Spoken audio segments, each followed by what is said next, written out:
একাকিত্ব এটি সবসময় কষ্টের হয় না। কিছু কিছু একাকিত্ব নেয়ামত। রবের জন্য যে একাকিত্ব, সে একাকিত্ব কখনো কষ্টের হয় না। হৃদয়টা ভেঙে আজ চুরমার। কোথাও কোনো আশার আলো নেই, চারদিকে ঘুটঘুটে অন্ধকার। কোথাও কেউ নেই। জায়নামাজে বসে অশ্রু ঝরাচ্ছি, সে অশ্রু এসে সান্ত্বনা দিচ্ছে। হে ব্যথিত হৃদয়, কষ্ট পেও না, তোমার রব সব দেখছেন। মনের ভিতর জমিয়ে রাখা এক সমুদ্র পরিমাণ কষ্ট, যা কেউ কোনোদিন বুঝেনি, বুঝার চেষ্টাও করেনি।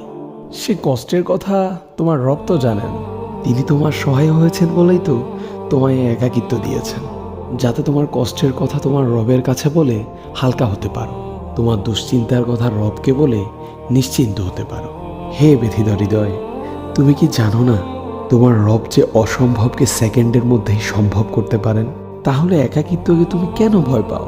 যে একাকিত্ব তোমায় বারবার রবের দিকে নিয়ে যায়, রবকে স্মরণ করিয়ে দেয়। হে ব্যথিত হৃদয়, কষ্ট পেও না। শীঘ্রই তোমার রব তোমাকে এত দিবেন যে তুমি সন্তুষ্ট হয়ে যাবে।